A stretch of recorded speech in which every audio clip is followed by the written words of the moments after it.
जय श्री महाकाल। कैसे हैं आप लोग? आशा विश्वास करते हैं कि माता रानी की कृपा से आप लोग अच्छे ही होंगे और बाबा काल भैरव की कृपा आप लोग पर सदैव बनी रहे। आज मैं आप लोगों के लिए बहुत ही प्रचंड मंत्र लेकर आया हूँ। हमारे जो भी दर्शक, जो हमारे साधक हैं, अभी नए नए तांत्रिक बन रहे हैं, उनके लिए यह मंत्र बहुत ही लाभदायक मंत्र है, बहुत ही ज़रूरी मंत्र है। हमारे जो अघोर पंथ में आ रहे हैं और हमारे जो दर्शक और साधक हैं वो अघोर पंथ का अर्थ नहीं जानते हैं कि अघोर पंथ होता क्या है। कुछ दर्शक हमारे कमेंट करते हैं, कुछ हमारे साधक भी कमेंट करते हैं कि गुरुजी आप तो शराब वगैरह भी चढ़ाते हैं और देखते हैं कि बलि विधान भी आप करवाते हैं, तो इसका क्या महत्व है।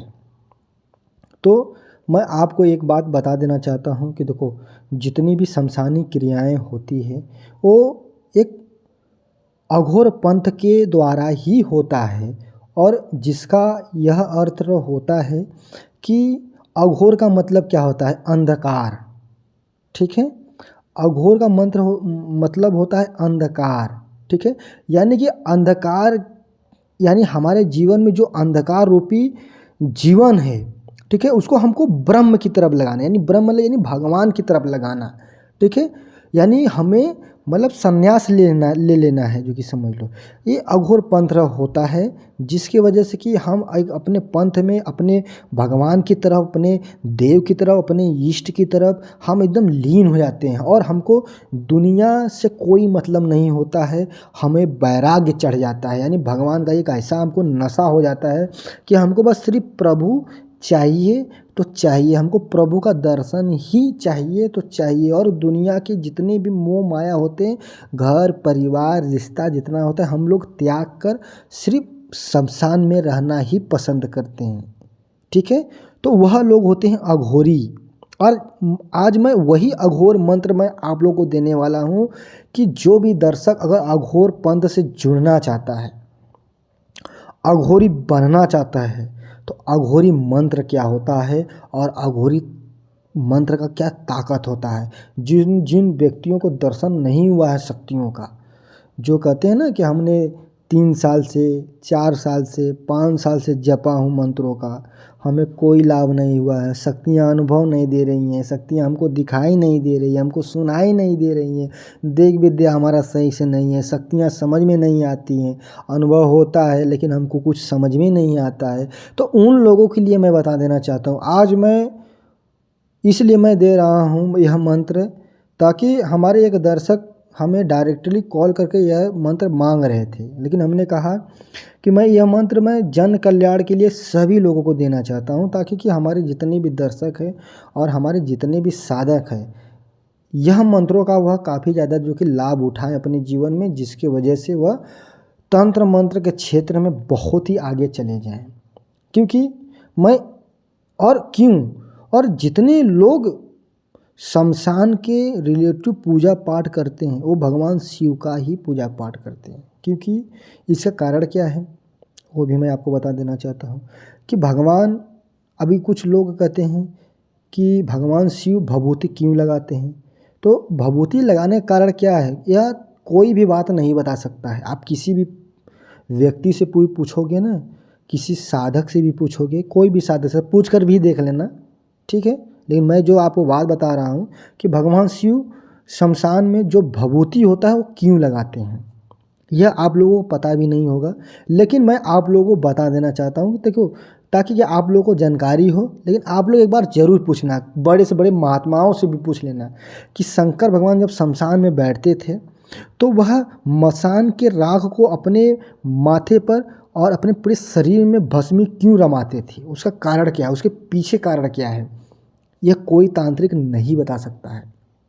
या कोई बड़ा से बड़ा साधक, बड़ा से बड़ा आचार्य जो आज के समय में कथावाचक भी अपने आप को बड़े बने बैठे हुए हैं, भगवान शिव के बारे में बताते हैं, भगवान राम के बारे में बताते हैं, वो कभी बता ही नहीं सकते। क्योंकि देखो, जिन व्यक्ति को भगवान शिव समझ में आ गए वह समझ में आ गए, जिन व्यक्ति को नहीं समझ में आया वो उनको कभी समझ में आएगा ही नहीं।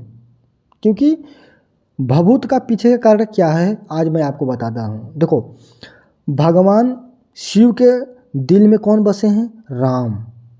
और राम कौन है? राम एक कोमल है। किस का देवता है?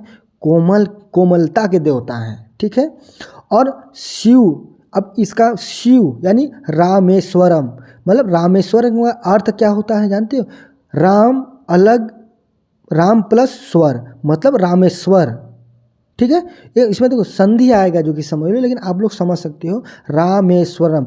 रामेश्वर का मतलब यही होता है जो कि समझ लो कि राम भगवान जो कि मतलब बड़े हैं, और राम जो कि भगवान शिव के देवता हैं, और शिव जो कि भगवान राम के देवता हैं। यानी शिव के दिल में राम बसे हुए हैं और राम के दिल में भगवान शिव बसे हुए हैं, और शिव में राम बसे हुए हैं। क्योंकि एक चौपाई भी आता है जो कि समझ लो कि अब हनुमान जी, जो हनुमान जी हैं, हमारे हनुमान जी महाराज जो बालाजी महाराज हैं, वो माता सीता को देखते हैं कि एक थोड़ा सा सिंदूर अपने मांग में भरती हैं, तो भगवान हनुमान जी पूरे शरीर में जो कि तिलक जो कि सिंदूर लगाकर जो कि भगवान राम को के सामने खड़े हो जाते हैं। यह दिखाते हैं कि हमारे राम यानी हमारे भगवान हम मतलब बहुत ज़्यादा जो कि खुशी होंगे हमको देखकर, जो कि समझ लो, ठीक है। लेकिन वहाँ पर क्या होता है, क्या होता है, यानी कि मतलब कि शिव ही हनुमान है और हनुमान ही शिव हैं। आप लोगों ने देखा होगा यह चीज़ें, तो वहाँ पर वह चीज़ जुड़ता है, यह चीज़ें। तो आप लोग ये चीज़ कोई भी आप किसी से भी पूछोगे तो आपको बताएंगे, लेकिन उसके बाद ज़रूर पूछना, ठीक है। तो मंत्र आपके स्क्रीन पे दिखाई दे रहा है। यह मंत्र बहुत ही खतरनाक मंत्र है। जिन व्यक्तियों को नहीं समझ में आ रहा है शक्तियाँ क्या होती हैं और शक्तियों को किस प्रकार से हम सिद्ध करें और किस प्रकार से हम जानें, और हमें किस प्रकार से शमशान में लोग पूजा पाठ करते हैं जो अपना और देखो, कोई सात्विक व्यक्ति, कोई घर परिवार का व्यक्ति ये मंत्र को कभी नहीं जपेगा। इतना दिमाग में रखना, मैं पहले से ही बता देना आ रहा हूँ। जो भी गृहस्थ में रहने वाला जितने व्यक्ति हैं, यह मंत्रों का जप नहीं करेंगे, क्योंकि मंत्र में आप देख सकते हैं ओम खर खर की खोपड़ी, खर खर का शमशान, जहाँ जागती खोपड़ी वहाँ जागता शमशान, उल्टी खोपड़ी उल्टा ज्ञान, माँ भूतनी बाप शैतान, दुहाई रुद्र शंकर महादेव की दुहाई और शमशान काली की दुहाई, ठीक है। एक दिन इतना दिमाग में रखना कभी भी, यह मंत्र बहुत ही उग्र मंत्र है जो कि समझ लो, और यह संन्यास लेने का मंत्र है। और भगवान शिव यानी पूरी शमशान को, खोपड़ियों को जगाना, भगवान शिव को जगाना और जो कि समस्त शक्तियों को जगाना का यह मंत्र है। और यह मंत्र अगर एक बार आपने सिद्ध कर लिया, मैं गारंटी के साथ कहता हूँ कि आपको किसी दूसरे शक्ति की ज़रूरत पड़ेगा ही नहीं पड़ेगा। यह शक्ति, यह मंत्र बहुत ही पावरफुल है। कैसा भी भूत हो, कितने से बड़ा भूत हो, जो कि समझ लो अपने आप के कितने भी देवी देवताएं हो, ब्रह्म पिचास क्यों न हो, कैसा भी हो, एक बार जहाँ मंत्र पढ़कर फूंक दोगे उसके ऊपर ना, भूख चिल्लाते हुए भागेंगे।